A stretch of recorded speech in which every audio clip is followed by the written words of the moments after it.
Here's the Embers. Check it out.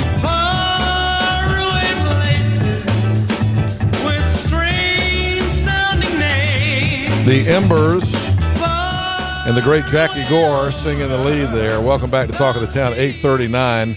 There is, the new rage is documentaries about bands that we grew up listening to.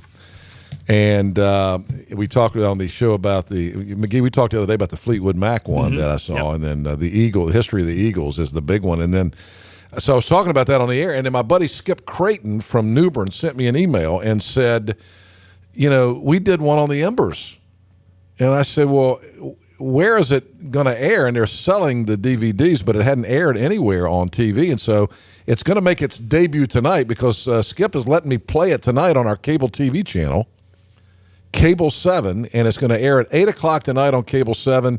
And, of course, you only get this if you're in Pitt, Martin, and Beaufort counties and you're a Suddenlink subscriber. So I'm sorry for you subscribers down in Kinston, Morehead City, Jacksonville, New Bern area. You're not going to get it, but maybe we can work something out for the Suddenlink guys to play it down there. But I got Skip Crayton on the phone. Skip is a local author in New Bern, author, TV producer now, all-around great guy, Pirate fan. Good morning, Skip Crayton. How are you? Henry, good morning, and thanks so much for having me on, and thank you for showing the debut premiere of our film. It's been a labor of love over these years and something we've enjoyed doing very much. How did you come about deciding that you were going to do an Embers television documentary? Well, it's kind of an interesting spin now of events.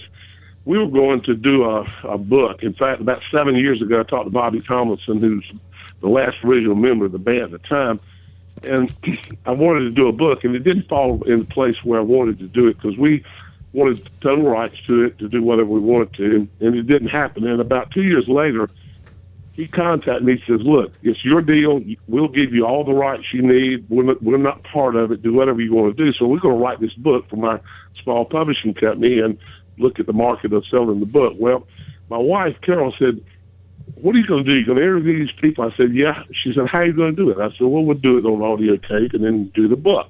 She said, why don't you film the interviews? So I talked to my partner, Bill Benners, who's the genius about the editing and all this stuff, and he said, why don't we do it in high definition? So we arranged to get several high-definition cameras because I didn't want it to look like an amateur video. We wanted to do it in 2 and 3 camera and do it in high definition. So we started filming these interviews, and it grew wings, and we haven't written the book yet because the video became so exciting and so fun to put together that's how it happened. You sent me a copy, and Michael and I were previewing it yesterday to make sure that we could air it and it would fit and all that stuff, and we're going to air it tonight at 8 o'clock for the first time. We're going to air it 4 times this week. We're going to air it tonight at 8 o'clock, Friday night at 8 o'clock, Saturday morning at 11 a.m., and Sunday at 12:30. It runs about an hour, and, it really is good. I mean, you guys have done a great job. I haven't seen it all. I'm going to watch it tonight when it airs on TV. But you went back and you interviewed all of you cover how the band started. You cover how they got together. You cover how I guess I haven't seen it all, but I guess you cover how they've kind of broken up and gotten back together over the years. Jackie Gore left the band. Craig Woolard, who of course is from right here in Washington, became the front man. He left the band, and now he's back with the band. So I get you cover all that. Everything we talk about how they named the band.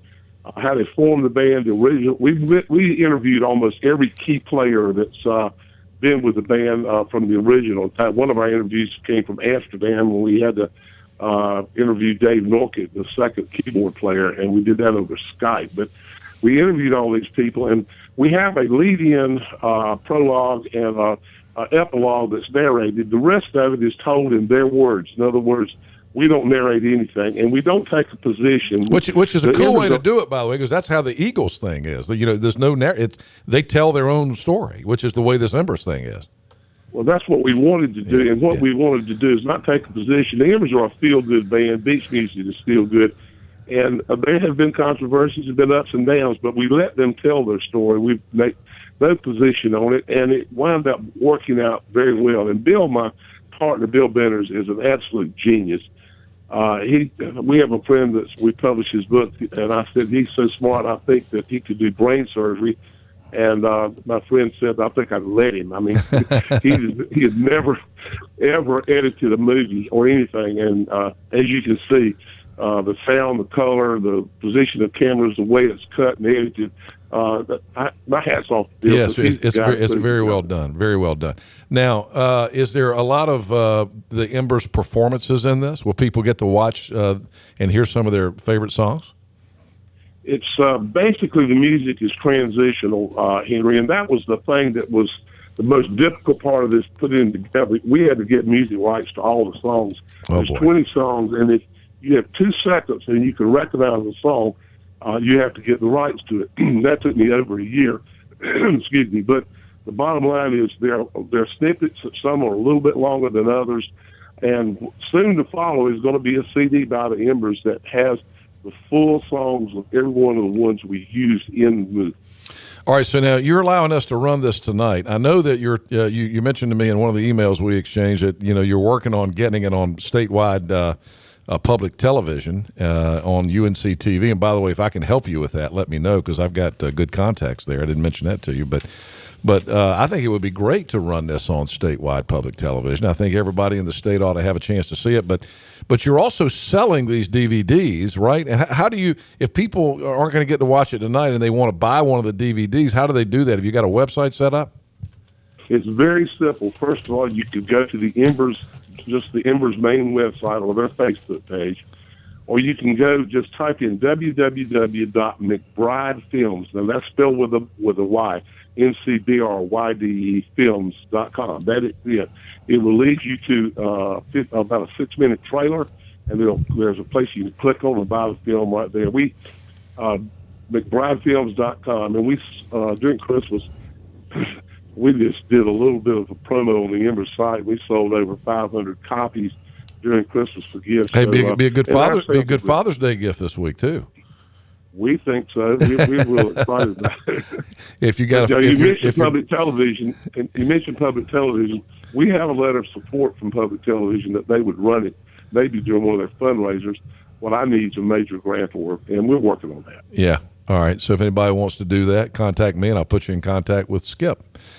Now, Skip, what did you learn about the Embers that you didn't know or maybe were surprised about? Because, we all grew up listening to the great songs and seeing them perform at area nightclubs around eastern North Carolina. What was there anything about this thing that you learned that you went, wow, I didn't know that, and that's really interesting?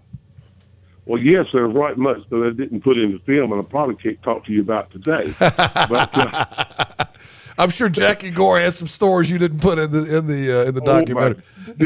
What a colorful character, and what a really nice guy.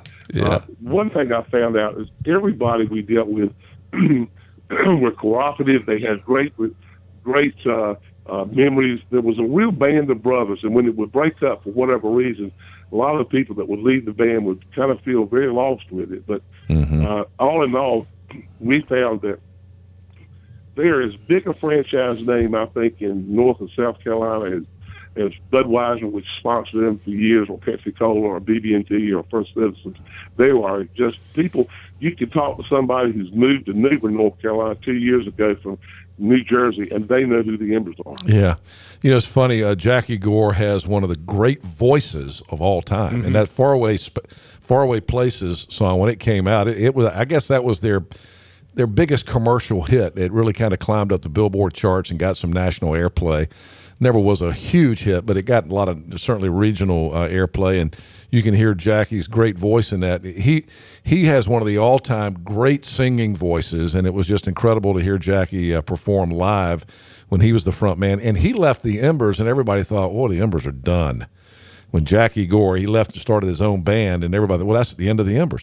And then comes Craig Woolard from Washington, who really is, seriously, one of the best entertainers, because, he was different than Jackie. He can sing, but he also danced. He was funny, and he could play the horns, and he was just a heck of an entertainer, and still is today. He kind of changed the Embers, And, you know, they didn't miss a beat when Jackie Gore left. Craig Willard was very much involved when he and Jackie would do the shows, and we do a whole segment on their floor shows. And I'll tell you a quick story. We were getting ready to go to pressing of our DVDs a year before we actually brought it out. We were trying to meet at Christmas market. Bobby Tomlinson called me up. He said, "Skip, are you getting ready to release the DVD?" And I said, "Yes." He said, "I don't have any say-so in this, so do what you want to, but we're negotiating to get Craig Willard back with the band. Do you think that would be a good ending?" I said, "Are you kidding me?" So we waited 12 months and finally did the last interview with Craig coming back. Oh, that's great. So you do include the fact that Craig is now back with the Embers. We do. That's awesome. And he makes a statement at the end that Thomas Willis said, "You can't come home again," but he says, "I'm back." Well, Skip, thank you for letting us play it, and everybody tune in. I bet our ratings are going to be high for this, for people who love beach music. It's the Embers documentary tonight, 8 o'clock on Cable 7. If you can't see it on Cable 7 tonight at 8, Friday night at 8, or this weekend, 11 o'clock on Saturday morning, 12:30 on Sunday afternoon, go to the Embers website and buy it for yourself. Skip, good luck with it, and thank you for being on today, and thank you for letting us run the documentary on TV. Oh, sure thing. And remember, the title is The Embers, the heart and soul of beach music. And that's exactly what they were. Thank you, Skip.